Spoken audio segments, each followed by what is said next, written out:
Halo, sekarang saya ada di Transfer Depo Klebengan. Pada kesempatan ini saya akan menyampaikan materi tentang teknik operasional transfer depo. Secara umum, transfer depo yang ada di Kabupaten Sleman berada di bawah pengelolaan dari pemerintah Kabupaten Sleman, khususnya UPT Persampahan di bawah Dinas Lingkungan Hidup Kabupaten Sleman. Jumlah dari transfer depo di wilayah Sleman secara keseluruhan kurang lebih ada 14 unit. Transfer depo Klebengan memiliki luas sekitar 450 meter persegi dengan luas landasan kontainer sekitar 10 sampai 15 meter persegi. Selain itu, transfer depo Klebengan juga dilengkapi sarana seperti kantor pertemuan, kemudian tempat pemilahan sampah, sehingga jika dibandingkan dengan SNI nomor 2454 tahun 2002, transfer depo Klebengan ini termasuk dalam transfer depo golongan pertama atau tipe pertama. Transfer depo secara umum berfungsi sebagai tempat penampungan sementara sampah sebelum sampah itu dikirim ke tempat pembuangan akhir sampah. Dalam hal ini transfer depo Klebengan masih bertumpu pada TPA Piungan. Dalam pengelolaan sampah di transfer depo secara umum ada 4, bisa disebut dengan 4P. P yang pertama adalah pemilahan, P yang kedua adalah pengumpulan, P yang ketiga adalah pemindahan, dan P yang keempat adalah pengangkutan. Untuk pemilahan, sampah biasanya dipilah secara langsung oleh masyarakat. Sedangkan untuk P yang kedua di sini berkaitan dengan pengumpulan sampah dari sumber sampah, yaitu berasal dari masyarakat.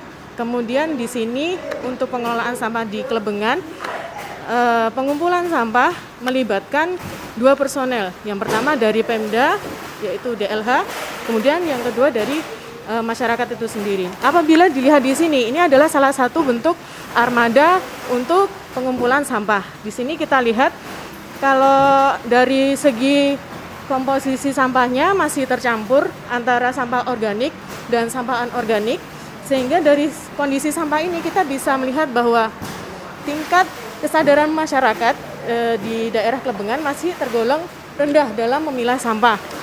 Kemudian kalau dilihat dari segi armada bagian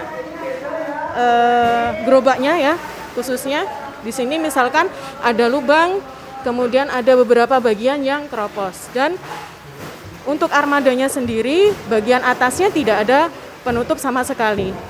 Apabila kondisi ini dibiarkan dan kondisi sampahnya itu sendiri masih bercampur, sebenarnya kalau misalkan terjadi proses yang namanya dekomposisi sampah, besar kemungkinan terciptanya lindi atau licit dari proses dekomposisi sampah tersebut. Ketika sampah dikirimkan ke transfer depo, sangat berpotensi lindi tersebut berceceran ketika sampah diangkut ke transfer depo. P yang ketiga yaitu pemindahan sampah. Nah, ini dimaksudkan sampah-sampah yang berasal dari gerobak sampah dipindah ke truk yang akan mengangkut sampah ke TPA. Nah, di sini kalau dilihat proses pemindahan sampah dilakukan secara manual. Padahal kalau misalkan kita tinjau dari SNI nomor 3242 tahun 2008, bahwa untuk pemindahan sampah sendiri sebenarnya ada cara-cara yang lain seperti cara mekanik dan cara kombinasi. Tapi di sini mulai dari pemindahan dari gerobak ke truk sampah, kemudian pemadatan sampah yang ada di truk sampah juga dilakukan secara manual. Di sini untuk transfer depo sebenarnya diuntungkan ketika kondisi bangunan dari transfer depo ini sendiri untuk lantai dari kontainer itu berada di posisi yang lebih rendah dibandingkan dengan tempat pemilahan sampah yang ada di sekitar sini. Sehingga untuk memindahkan sampah, para petugas diberikan kemudahan di sini ya. Jadi tidak perlu mengangkat dari, misalkan kalau truknya dengan gerobaknya itu satu lantai misalkan, itu kan harus menaikkan dengan cara manual, mungkin dilempar atau menggunakan alat-alat seperti keranjang dan sejenisnya. Jadi di sini karena elevasinya untuk tempat truknya ini lebih rendah, proses pemindahannya pun jadi lebih mudah. P yang keempat adalah pengangkutan. Tujuannya adalah mengangkut sampah dari transfer depo menuju TPA sampah, yaitu TPA Piungan. Nah, pada pengangkutan ini untuk transfer depo Klebengan menggunakan pola pengangkutan tipe 1 tanpa menggunakan kontainer. Untuk bisa memahami pola pengangkutan, jadi di sini saya menyebutkan ada 3. Yang pertama ada pool, yang kedua ada depo, kemudian yang ketiga ada TPA. Jadi disimbolkan di sini yaitu PDT. Kalau misalkan transfer depo itu bekerja dalam sehari, ritasinya adalah 1 kali dalam 1 hari, maka polanya adalah PDT, kemudian kembali ke P. Jadi, ritasi itu dimulai dari pool. Pool adalah tempat parkir dari truk sampah, kemudian dilanjutkan ke transfer depo untuk mengambil sampah. Sampah yang sudah terambil kemudian dikirimkan ke TPA sampah.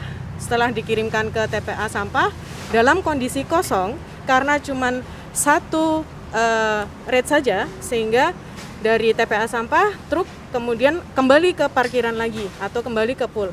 Oleh karenanya untuk pola pengangkutan sampah dengan ritasi 1 kali dalam 1 hari adalah PDT-P.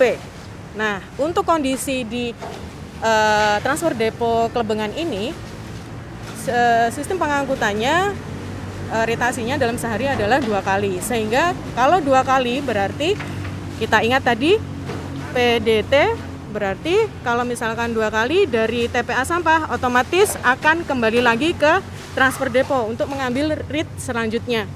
Jadi untuk transfer depo di Klebengan ini pola pengangkutannya adalah PDT, kemudian setelah kosong kembali lagi DT, dan terakhir kembali lagi ke pool atau P. Jadi PDT, DT, P. Seperti itu untuk pola pengangkutan sampah. Itu cara mudahnya untuk bisa mengingat. Nah, berkaitan dengan ritasi, kalau misalkan timbul pertanyaan mengenai kira-kira ritasi itu bisa ditambah nggak ya untuk pengangkutan sampah? Tentu saja bisa. Jadi penambahan ritasi itu bersifat fleksibel tergantung kebutuhan dan harus disesuaikan dengan kondisi sumber daya yang mengelola, kemudian jam operasional. Tetapi di sini yang perlu diingat adalah ritasi sampah itu sangat berkaitan erat dengan yang pertama waktu tempuh, yang kedua adalah jarak. Otomatis jika ritasi sampah itu bertambah, jarak waktu bertambah, yang terakhir yang diberikan efek dari bertambahnya ritasi tersebut adalah meningkatnya biaya operasional pengangkutan sampah. Nah, seperti yang bisa dilihat, setelah semua sampah masuk ke dalam truk sampah, maka truk sampah tersebut kemudian nanti akan ditutup dengan menggunakan terpal karena tidak diperbolehkan sampah itu diangkut ke TPA dalam kondisi terbuka, mengingat melalui jalur-jalur yang mungkin ramai dan meminimalkan terjadinya misalkan tumpahan sampah seperti itu. Jadi truk sampah biasanya akan ditutup menggunakan terpal. Setelah itu truk sampah diberangkatkan menuju ke TPA.